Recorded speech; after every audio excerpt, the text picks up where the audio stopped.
Bonjour et bienvenue dans une nouvelle vidéo. Nous allons parler du régime juridique applicable dans les zones recouvertes par les glaces, conformément à la Convention des Nations Unies sur le droit de la mer. Avant de commencer, n'oubliez pas de me soutenir en vous abonnant et en likant ma vidéo si vous aimez mon travail.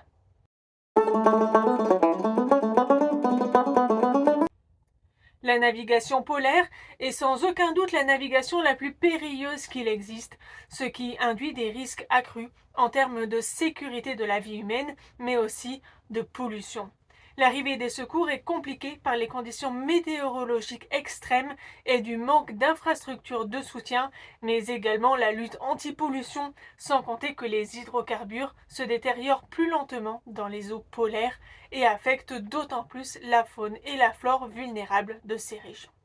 Ainsi, il y a 50 ans, en février 1970, le pétrolier Arrow a déversé une partie de sa cargaison dans la baie de Chedabutco, au Canada, après avoir heurté un rocher et fait naufrage, provoquant une marée noire. L'opération de nettoyage des hydrocarbures a été compliquée par la présence de glace. Un seul et unique article de la Convention des Nations Unies sur le droit de la mer concerne spécifiquement les espaces polaires en ciblant les zones recouvertes par les glaces. Cet article 234 rappelle que ce sont les États qui ont le pouvoir de légiférer afin de prendre les mesures nécessaires à la préservation et à la sécurité.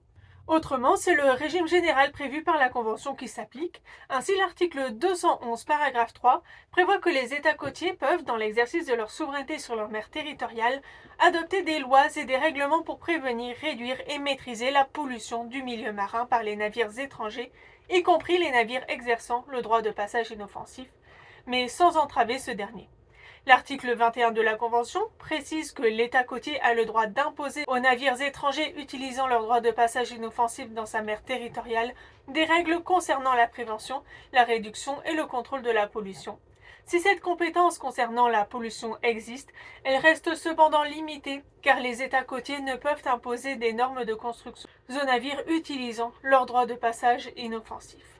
Au pôle sud, l'Antarctique est terra nullius, un territoire neutre, bien que des États, dont la France, y aient des bases scientifiques. Le continent austral bénéficie d'un régime juridique unique et protecteur grâce au traité de l'Antarctique de 1959 qui garantit son emploi exclusivement à des fins pacifiques, la liberté de la recherche scientifique et la coopération à cette fin, que les résultats en découlant soient échangés et rendus librement disponibles, et enfin, qu'aucun acte ou activité intervenant durant la durée du traité ne constituera une base permettant de faire valoir, de soutenir ou de constater une revendication de souveraineté territoriale dans l'Arctique, bref, un gel des revendications.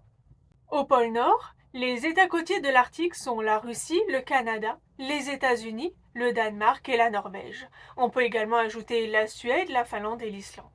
Les États côtiers arctiques ont utilisé leurs prérogatives en matière législative prévues par l'article 234. Avant l'entrée en vigueur du Code polaire en 2017, premier texte de portée directe et obligatoire spécialement applicable à la navigation polaire, ils ont établi unilatéralement une réglementation applicable dans leurs eaux intérieures, leurs eaux territoriales et leurs zones économiques exclusives ZEE.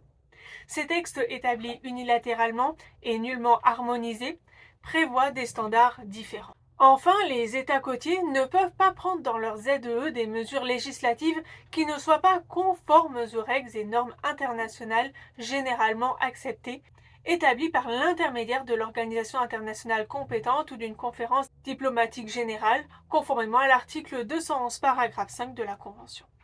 L'article 234 de la Convention, spécialement applicable aux espaces polaires, permet aux États côtiers d'adopter et de faire appliquer des lois et règlements non discriminatoires afin de prévenir, réduire et maîtriser la pollution du milieu marin par les navires dans les zones recouvertes par les glaces et comprises dans les limites de la zone économique exclusive.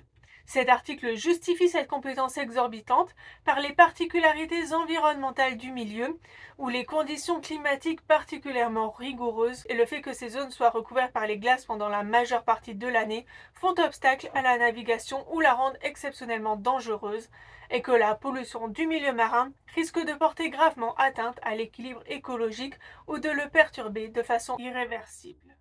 Les deux principaux États riverains de l'océan Arctique, la Russie et le Canada, se sont dotés d'un cadre légal adapté. La Russie, que longe la route maritime du Nord a élaboré un certificat GLAS afin de contrôler la mise en conformité des navires évoluant dans ces eaux. En 2012, le pays s'est doté d'une nouvelle réglementation de la navigation commerciale dans les eaux de la route maritime du Nord, qui définit juridiquement et géographiquement cette dernière et établit des règles de navigation en matière de sécurité maritime et de protection environnementale.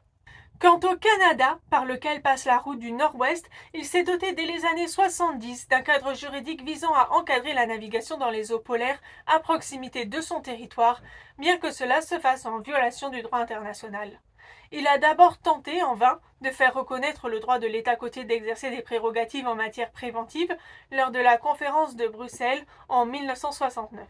C'est donc unilatéralement qu'il a adopté l'Arctic Waters Pollution Prevention Act, instrument juridique ayant pour objet de préserver les ressources naturelles et l'environnement marin polaire.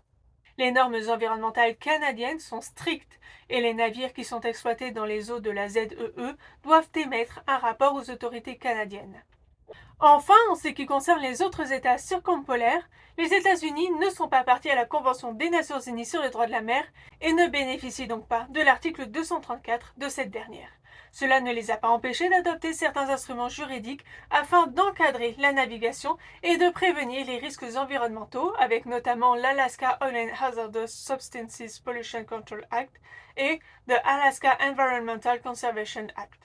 Depuis le 1er janvier 2017, le recueil international de règles applicables aux navires exploités dans les eaux polaires, également dénommé le Code polaire, élaboré et adopté par l'Organisation maritime internationale, l'OMI, est en vigueur. Il s'agit du seul instrument juridique spécialement développé pour s'appliquer aux espaces polaires. Il vient harmoniser le droit applicable en reprenant les prescriptions en matière de sécurité des grandes conventions maritimes internationales, comme l'indique le site de l'OMI.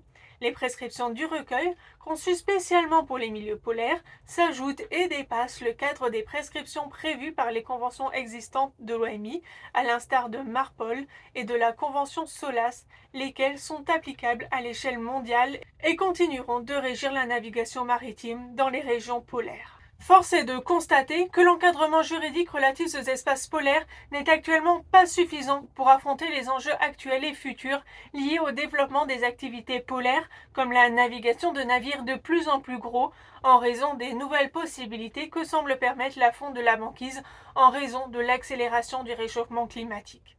Le cadre juridique polaire devrait être renforcé au niveau international avec davantage de mesures spécialement applicables aux pôles.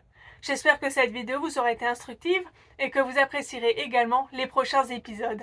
À bientôt dans une nouvelle vidéo.